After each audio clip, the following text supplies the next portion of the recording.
پاکستان کے ایٹمی طاقت کے حصول میں کچھ کردار ایسے ہیں کہ ان کرداروں سے آپ سب کو واقف ہونا ضروری ہے۔ یہ بات تو یاد رکھنی چاہیے کہ ایٹمی طاقت بننا یہ بھٹو کا خواب تھا۔ بھٹو نے 1966 میں کہا تھا کہ اگر انڈیا ایٹمی طاقت بنا تو پاکستان کے لوگوں کو اگر گھاس بھی کھانا پڑی تو گھاس کھا کر بھی ایٹمی طاقت بنیں گے، یعنی ہم اخراجات برداشت کریں گے۔ اور پھر 1971 میں جب بھٹو حکومت میں آئے تو 31 دسمبر 1971 میں خود ایٹمی توانائی کمیشن کے سربراہ بنے۔ 1973 میں فرانس کی حکومت اور ان کی فرم سے معاہدے شروع کیے، مذاکرات شروع کیے۔ ری پروسیسنگ جو پلانٹ تھا اسے پاکستان میں لانے کے لیے مذاکرات اور معاہدے شروع کیے۔ پھر 1976 میں ڈاکٹر عبدالقدیر خان جیسے ہیرے کو برطانیہ سے اٹھا کر پاکستان پہنچایا اس غرض سے۔ اور پھر 1977 میں جب ضیاء دور شروع ہوا تو جنرل ضیاء الحق نے پاکستان کی سلامتی کے لیے جس جاں فشانی سے کام کیا آب زر سے لکھنے کے قابل ہے۔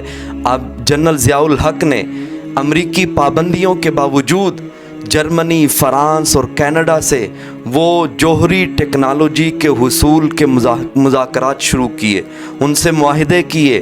جرمنی سے ٹریشیم ٹیکنالوجی لی، امریکہ نے پابندیاں عائد کر دی اور اس کے باوجود بھی وہ ٹریشیم ٹیکنالوجی جرمنی سے لے کر پاکستان پہنچائی گئی۔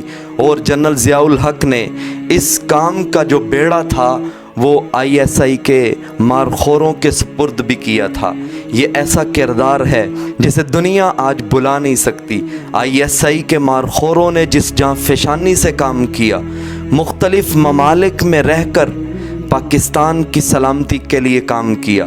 BBC اور الجزیرہ لکھتے ہیں کہ سنگاپور میں ISI نے ایک فرم بنائی اور اس فرم کے ذریعے انڈیا کے اندر اور سنگاپور کے اندر اور مختلف ممالک میں ایئرپورٹ پر اپنے بندے تعینات کروائے، کیونکہ پاکستان کو ایٹمی توانائی کے حصول کے لیے ایک ایسا مرحلہ پیش آنے والا تھا کہ جس میں دنیا کی کڑی نگرانی ہوگی اور پاکستان نے ایٹمی طاقت بننا ہی بننا تھا۔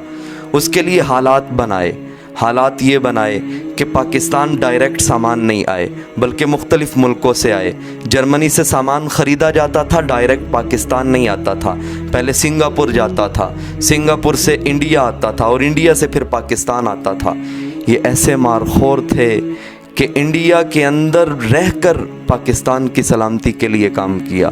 اور BBC نیوز نے ایک عجیب بات لکھی کہ ایلومینیم پرت جو جوہری ٹیکنالوجی کے حصول کے لیے بڑی اہم ہے، جب پاکستان نے وہ پائپ حاصل کیے کہ جو یورینیم کو اس کو یورینیم کے ساتھ مکس کیا جاتا ہے اور یورینیم کی طاقت بڑھ جاتی ہے۔ پاکستان نے جب وہ پائپ حاصل کیے تو یہ آخری چیز تھی جو ایٹمی طاقت کے لیے ضروری تھی، باقی ساری چیزیں پہنچ چکی تھی۔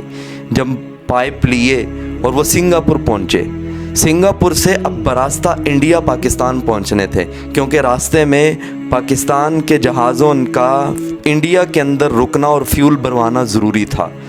اب انڈیا کے اندر رکنا اور اس کے اندر جوہری سامان ہے، یہ بڑا عجیب معاملہ تھا۔ اس کے لیے مارخور ایئرپورٹ پر تعینات کیے گئے ایک منصوبے کے تحت، اور ان مارخوروں نے پاکستانی جہاز کو کچھ گھنٹے تو انتظار کروایا، فیول بھرا، اور انڈیا کے جو ایجنٹ تھے انڈین حکومت کے ان کو جہاز تک رسائی نہیں دی اور جہاز وہاں سے پرواز کر گیا اور پاکستان میں لینڈ کیا۔ اور اس کے نتیجے میں 28 مئی 1998 کو پاکستان نے ایٹمی دھماکے کیے۔